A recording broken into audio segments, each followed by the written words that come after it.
Hey, it's Sunday, and I'll say a word on the passing of Toots Hibbert of Toots and the Maytals. Rest in peace. Unfortunately, it sounds like he was a victim of COVID. Had just released a new album this year.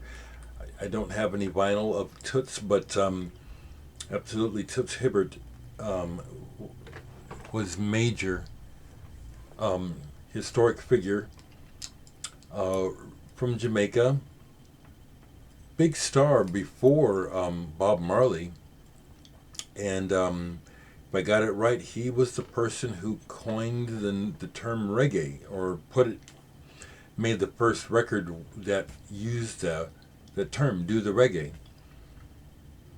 And he had a great voice and presence as well. I watched him online and watched the documentary about him since his passing, and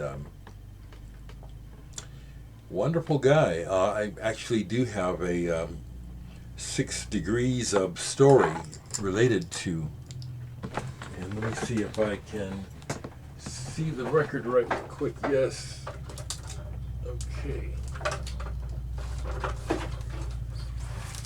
I'm just gonna leave the lamp right where it is. Um, Audra, Brett Helm back online. I watched a little bit of his video after 5 years absence. Isn't that cool? And I watched a little bit of Christina G's match game show with Diana Biernat. I watched a bit. I didn't get through the whole thing. But the vinyl community is a wonderful thing. And there's just some great people here. There really are. Some very interesting personalities. So anyway, my story that is somewhat related to Toots Hibbert of Toots and the Maytals, who just passed away. I was in a band with a fella named Melvin Mel Reed. I met him while he was in the band The Gladiators, Albert Griffiths and the Gladiators. You folks, again, know your reggae, know about Albert Griffiths. That's Brother Mello back there, right there with the red scarf. I met them when they came through Omaha. This is another first. I'm pretty sure it was the very first reggae concert put on in Omaha. And it was Albert Griffiths. And very kind of strange, but Mello met a woman here and left the tour and got married and stayed in Omaha. Now, I don't know the whole story, but stranger things have happened, okay? Mello and I ended up becoming friends while he was in town, and we ended up in a band together called Righteous Vibration. Mello is from Jamaica and has a history. I think he's still alive. He was a singer who sang with the Ethiopians, another historic reggae group from Jamaica. He's done other work besides the Gladiators, but what he told me when we got to get to know each other and hang out, he painted my house. So many things. I need to get my house sided, but the last time it was painted by Mello. He needed money, he needed work, and he was a handyman. Very interesting cat, and we hung out tight, really got tight. He taught me how to play reggae bass. But among other stories that he would tell, which, I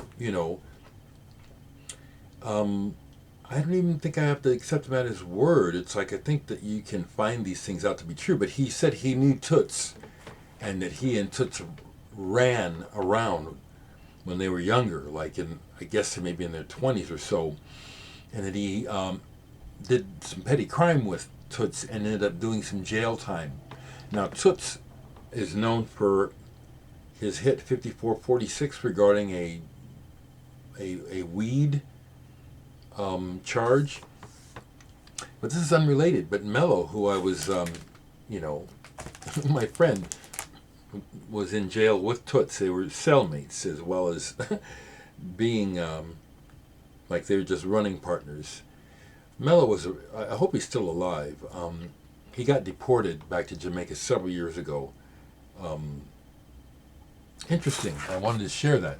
Another reggae album by the Gladiators I have, Symbol of Reality. If you don't know Albert Griffiths here, he's a important figure when it comes to reggae. This will be another short one because I like the fact that it only takes an hour and a half for a short video as opposed to 3. But I was talking more to the label. I'll share shortly after we go do some legal stuff. When he says it's, I could probably tell you now, but I want to get it basically on paper or established. I have trouble with my words sometimes, unfortunately. But yeah, but I want it to be real before I tell you what the label is. Although I'm super excited about it. The good news for you folks over in England and the rest of the world that watch me is that the label has European distribution, and so you'll be able to get this record in the stores over there. And I won't say anything further. It's like, yeah, business. One thing that I have learned, and it's why another reason why I'm really not into business. Thanks for sharing your information, Dave Sanderson. Is that nothing is for sure in business until it's done, and so talking about things sometimes before they happen, it's not that it jinxes it, but you know, until it happens, it may not happen. And until things are on paper, and even then, you know what I mean. But tickled pink, I am. Okay, let me stop here because it's 7 minutes and I wanted to get this online.